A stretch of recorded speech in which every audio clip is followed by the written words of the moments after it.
troops from Russia and Belarus will continue those joint exercises there past their planned end date. What does that tell you? Does it make you more concerned about an invasion? It does, and it tells us that the playbook that I laid out at the UN Security Council last week about Russia trying to create a series of provocations as justifications for aggression against Ukraine is going forward. We've seen that over the last few days. Now they're justifying the continuation of exercises in quotation marks that they said would end now, the continuation indefinitely of those quote-unquote exercises on the situation in eastern Ukraine, a situation that they've created by continuing to ramp up tensions. Meanwhile, they've been escalating the forces they have across Ukraine's borders over the last months, from 50,000 forces to 100,000 to now more than 150,000. So all of this, along with the false flag operations we've seen unfold over the weekend, tells us that the playbook that we laid out is moving forward. So you mentioned the false flag operation. You have that. You also have, as Clarissa talked about, a kindergarten hit by a shell, and you have a cyber attack that's already happened. Ukraine is reporting dozens of ceasefire violations. Is Russia's plan to invade already in motion? As we've described it, everything leading up to the actual invasion appears to be taking place. All of these false flag operations, all of these provocations to create justifications, all of that is already in train. But you heard President Biden say this the other night.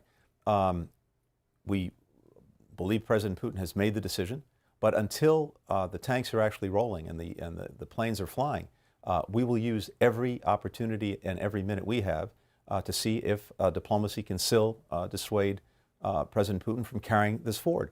President Biden is prepared to engage President Putin at any time, in any format, if that can help prevent a war. I reached out to my Russian counterpart, Foreign Minister Lavrov, to urge that we meet next week in Europe. The plan is still to do that, unless Russia invades in the meantime. Ukrainian President Zelensky called for the U.S. to impose sanctions now. He did that in Munich yesterday. I want you to take a listen. What are you waiting for? We don't need your sanctions.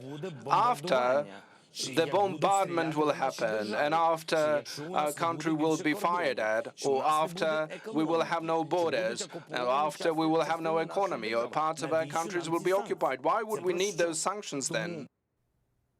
And he called on you, at the very least, to make a list of specific sanctions public. What's your response? Well, we've been in very close contact with President Zelensky and his entire team. The Vice President in Munich met with him. They had a very good meeting in which the Vice President reiterated all the support that we've been building for Ukraine over many months, including in the last year alone, more support for defensive lethal military equipment in that 1 year than in any previous year.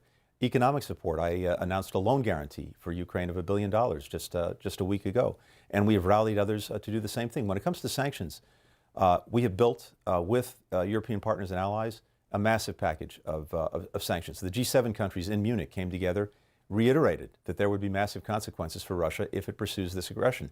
The purpose of the sanctions, in the first instance, is to try to deter Russia from going to war. As soon as you trigger them, that deterrent is gone. And until the last minute, as long as we can try to bring a deterrent effect to this, we're going to try to do that.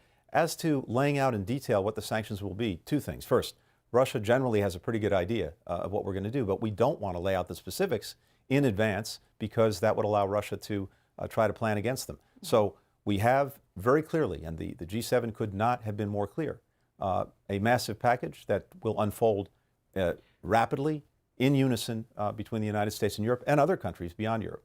But Mr. Secretary, it seems as though we're hearing two competing notions. On the one hand, you're saying, and President Biden said clearly, Russia has decided to invade. And then on the other hand, you're saying we don't want to impose sanctions because that would get rid of a deterrent. So which one is it? And especially given the fact that you have the Ukrainian leader with hundreds of thousands of troops on his border, being told that Russia is going to invade at any minute, leaving his country, going to a forum on the world stage in order to have that kind of platform to plead with you, please impose sanctions now. How is the answer not yes? Well, first, we've already imposed sanctions. We've sanctioned various more actors, sanctions. First, as I said, Dana, we've imposed sanctions already on actors in Ukraine who are working for Russian security forces and trying to destabilize the country. And again, I understand where President Zelensky is coming from, but these things are not at all inconsistent because, as President Biden said, while we believe President Putin has made the decision that the die is cast, until that die actually settles and until the tanks are actually moving, the planes are actually flying, the bombs are actually dropping, we're going to do everything we can with diplomacy and with deterrence and dissuasion to get President Putin to reverse the decision that we believe he's made. And part of that is making very clear what he risks in terms of sanctions. That's why we reiterated it so strongly this weekend with the world's leading democratic economies, the G7. We're going to use every tool that we can to try to get him off the course that he's on. If that doesn't succeed, if he goes forward nonetheless with the invasion, then the world is very clear that it's going to come down on him and Russia very, very hard. What are the chances that Vladimir Putin is bluffing?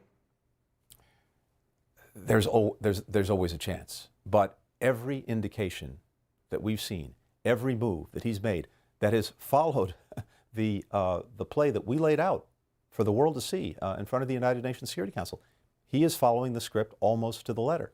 So I think while there's always a chance, everything we're seeing suggests that this is dead serious, that we are on the brink of an invasion. We will do everything we can to try to prevent it before it happens, but equally, we're prepared if he does follow through to impose massive consequences, to defend, to provide for Ukraine's ongoing defense, and to bolster NATO. And here again, what is remarkable about this is President Putin will have precipitated everything he has sought to prevent, because all of this has only reinforced NATO, reinforced its solidarity, its commitment, and indeed reinforced NATO on its eastern flank. I was just in Munich with all of the leaders of our European partners, and I think all of us who've been doing this for many years have never seen a time when NATO has been more unified and is, I think, going to further demonstrate that if Putin follows through with the invasion. President Zelensky also said yesterday that Ukraine's economy is just getting crushed.